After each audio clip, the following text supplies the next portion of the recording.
विधिमंडळाच्या आजच्या दिवसाची सुरुवात शेतकऱ्यांच्या कर्जमाफीच्या आंदोलनाकडनं झालेली आपल्याला पाहायला मिळते। शेतकरी संघटनेकडनं आज विधान भवनाबाहेर कापूस आणि सोयाबीन उतरून सरकारचा निषेध केलेला आहे, तर दुसरीकडे मंत्रालयाच्या बाहेर देखील शेतकरी हे झाडावर चढून आंदोलन करताना आपल्याला पाहायला मिळालेले आहेत। शेतकरी कामगार संघटनेचे नेते रविकांत तुपकर साहेब आपल्या बरोबर आहेत। तुपकर साहेब, आज पुन्हा एकदा आपण सरकारला निदर्शनास आणून दिलं आणि त्यांचा निषेध देखील नोंदवलेला आहे आंदोलन करून।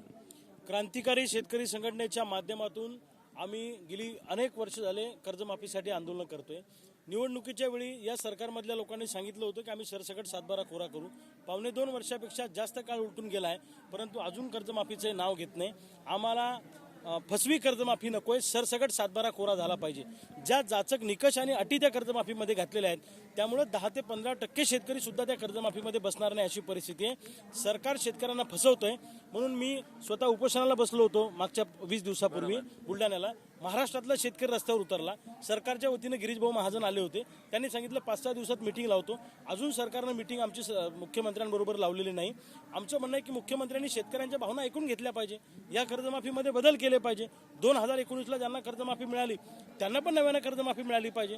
2 लाखाची कर्जमाफी 5 लाखापर्यंत नेली पाहिजे। पीक विमा शेतकऱ्यांना मिळाला नाही, म्हणून आज आम्ही विधान भवनामध्ये घुसण्याचा प्रयत्न केला। सगळ्या शेतकऱ्यांनी सोयाबीन कापूस विधान भवनामध्ये फेकलं, 7/12 फेकले आमचे बोजाचे, आणि आम्ही जे पत्रक आणले होते कर्जमुक्तीचे ते फेकले।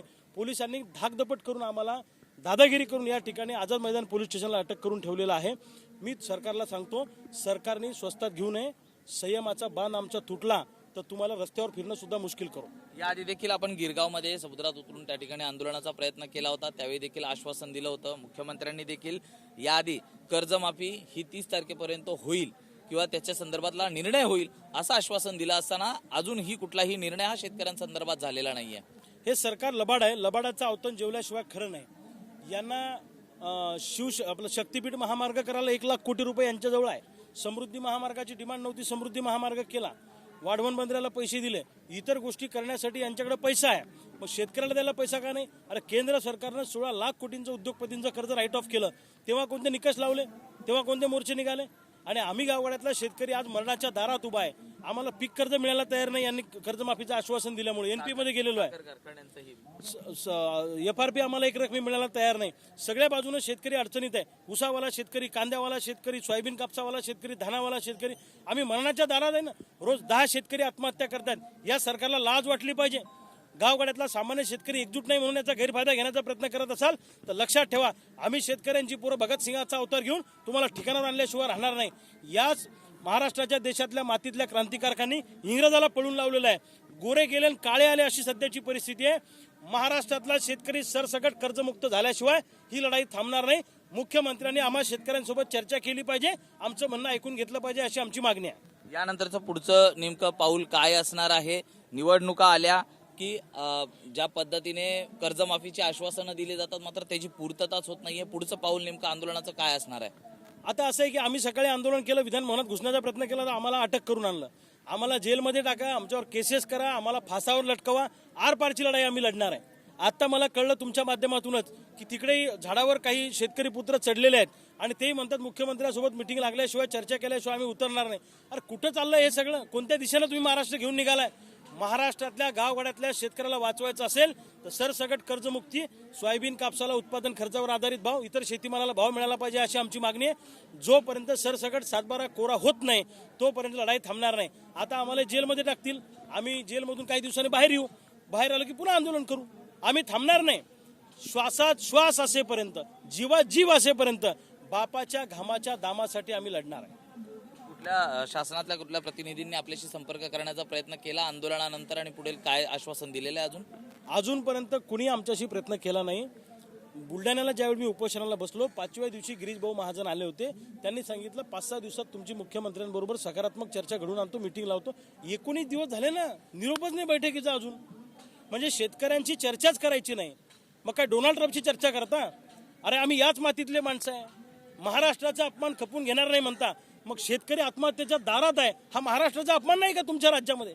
छत्रपती शिवाजी राजांच्या काळामध्ये साधं मिरचीच्या देठाला सुद्धा हात लागू देत नव्हते, हात पाय कलम करायचे शत्रूचे, आणि छत्रपतींच्या नावानं तुम्ही सरकार चालवता आणि महाराष्ट्रातला शेतकरी मरतोय, आमच्या मायचं कुंकू पुसतोय, लाज वाटली पाहिजे यांना। अरे आम्ही काय राजकीय लोक आहोत का? आम्ही गावगाड्यातले सामान्य शेतकऱ्याचे पोरात आमच्याशी चर्चा करा आणि कर्जमाफीचे जाचक निकष आणि अटी बदला, नाही तर महाराष्ट्रात तुम्हाला फिरणं मुश्किल होईल. साहेब, राज्यात दुसरीकडे आपण पाहतोय तर अवकाळी पाऊस देखील आहे, तर काही ठिकाणी दुष्काळजन्य परिस्थिती देखील आहे. या सगळ्याच्या पार्श्वभूमीवरती शेतकऱ्याच्या आणखी काय मागण्या आहेत, काय नेमक्या अडचणी आणखी त्यांच्या समोर आहेत? सध्या परिस्थितीमध्ये पीक कर्ज शेतकऱ्यांना मिळत नाही, कारण खाते आमचे NPA झालेले आहेत. यांनी कर्जमाफी लांबवल्यामुळे पीक कर्जच मिळायला तयार नाही. पेरणी कशी करायची अजूनही शेतकऱ्यांच्या समोर प्रश्न आहे. बियाणं बोगस निघालेलं आहे, ते उगवलेलं नाहीये. खतं बोगस आहेत मार्केटमध्ये. अनेक कंपन्यांचं बियाणंच उगवलं नाही, काही कारवाईच नाही त्याच्यावर.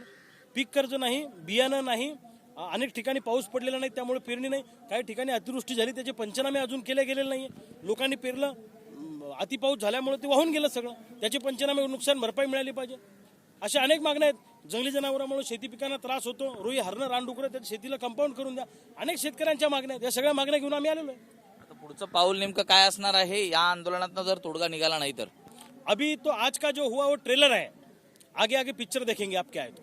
तर नक्कीच आपल्यासोबत श्रीकांत तुपकर साहेब होते आणि आज तर नुसता ट्रेलर आहे. येणाऱ्या काळात आणखी काही घडामोडी घडतील ते तुम्ही फक्त बघत राहा, असं त्यांनी एक इशारा सरकारला दिलेला आपल्याला पाहायला मिळतोय.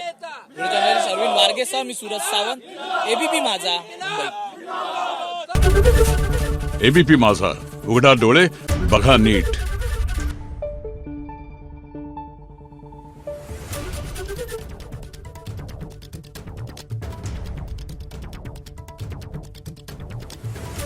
Thank you.